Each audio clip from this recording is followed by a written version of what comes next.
यंदाचा पाकिस्तानने आयोजित केलेल्या आयसीसी चॅम्पियन्स ट्रॉफीचा अंतिम सामना भारत आणि न्यूझीलंड या दोन्ही संघांमध्ये 9 फेब्रुवारीला दुबईमध्ये खेळवला जाणार आहे. हा सामना भारत जिंकेल अशी तमाम भारतीयांना आशा आहे. या सामन्याची सर्वत्र चर्चा सुरू असताना कर्णधार रोहित शर्मा आणि विराट कोहली या सामन्यानंतर निवृत्ती घेणार असल्याची चर्चा सुरू आहे. हे दोघेही निवृत्ती घेतील का? आणि घेतली तर भारतीय संघासाठी या खेळाडूंची कमी भरून काढू शकतो असे कोणते खेळाडू आहेत? सगळं काही समजून घेऊया आजच्या या व्हिडिओमधून. नमस्कार, मी सनी आणि तुम्ही पाहताय दैनिक राज्य लोकतंत्र. चॅम्पियन्स ट्रॉफीच्या सेमीफायनलमध्ये भारताने ऑस्ट्रेलिया संघाला बाहेरचा रस्ता दाखवला. यानंतर ऑस्ट्रेलियाचा दिग्गज क्रिकेटपटू स्टीव्ह स्मिथनं वयाच्या 35व्या वर्षी एकदिवसीय क्रिकेटमधून निवृत्ती जाहीर केली.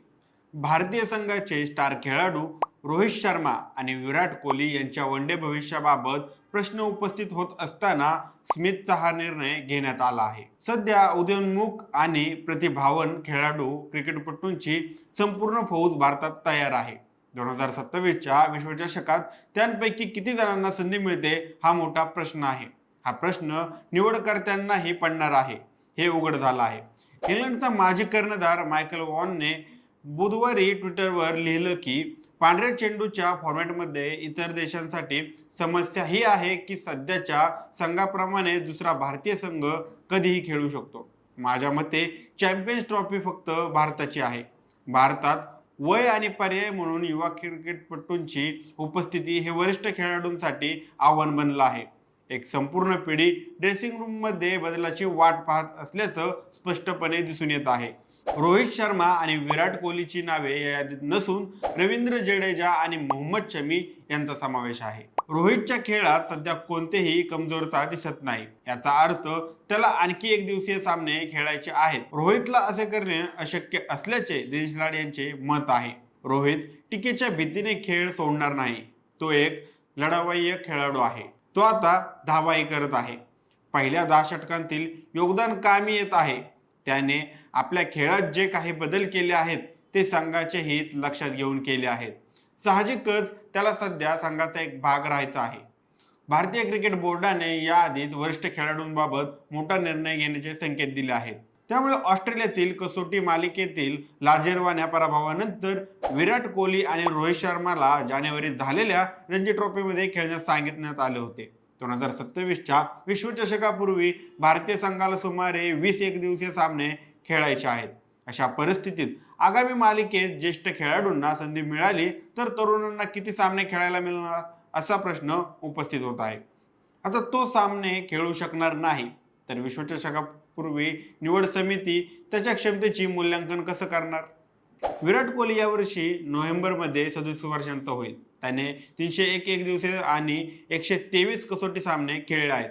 रोहित शर्मा किंवा विराट कोहलीकडून वनडे सोडण्याबाबत अद्याप कोणतेही वक्तव्य आलेले नाही. परंतु भारतीय संघाच्या तज्ज्ञांचे मत आहे की चॅम्पियन्स ट्रॉफीनंतर असं होऊ शकतं. देशांतर्गत क्रिकेटमध्ये 110 सामन्यात 2.29च्या सरासरीने 378 बळी घेणारा उत्तर प्रदेशचा माजी वेगवान गोलंदाज आशिष झैदीने मोहम्मद शमीचे यश अगदी जवळून पाहिलं आहे. तो म्हणाला की नक्कीच वयाचा काही परिणाम झाला आहे, पण तो चेंडू चांगला सोडत आहे आणि चेंडू हलवत देखील आहे. मी त्याची गोलंदाजी जवळून पाहिली आहे. त्याच्याकडे अजूनही ताकद शिल्लक आहे.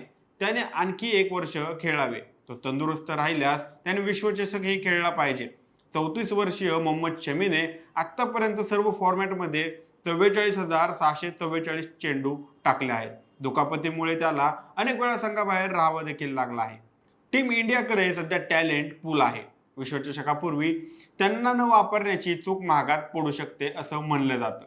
या टॅलेंटेड खेळाडूंच्या यादीत पहिलं नाव येतं ते म्हणजे यशस्वी जयस्वाल. यशस्वी हा सलामीवीर फलंदाज आहे. तंत्रज्ञानाबाबत संयम ही त्यांची खासियत आहे.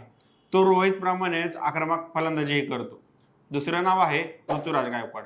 ऋतुराज अनेक दिवसांपासून भारतीय संघातून बाहेर आहे. ऋतुराज एक मॅच कंट्रोलर खेळाडू आहे. त्याने मारलेले फटके अगदी सुरेख आणि सहज वाटणारे असतात. तंत्र हे त्याचे वैशिष्ट्य आहे. कोणत्याही क्रमाने आणि आत्मविश्वासाने खेळण्याची त्याच्यात क्षमता आहे. पुढचं नाव आहे तिलक वर्मा. या मधल्या फळीतील फलंदाजात मधल्या षटकांमध्ये आत्मविश्वासाने खेळण्याची क्षमता आहे.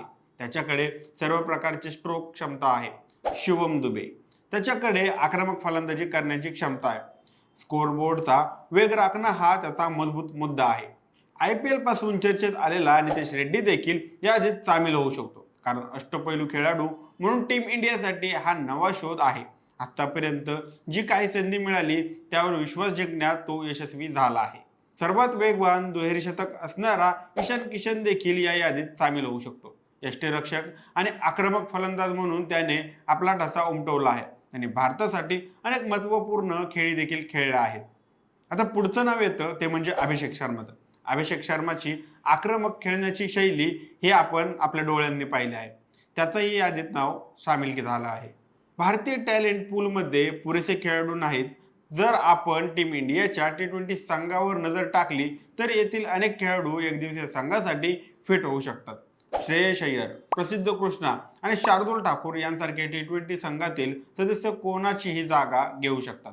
पुढील विश्वचषकापूर्वी टीम इंडियाकडे युवा संघ आहे ही चांगली गोष्ट आहे, पण ही बाब निवडकर्त्यांसाठी डोकेदुखी झाली आहे. आता निवडकर्ते स्टार क्रिकेटपटूंसोबत पुढच्या विश्वचषकात जातात की पुढच्या पिढीवर त्यांचा विश्वास बसतो हा प्रश्न आहे.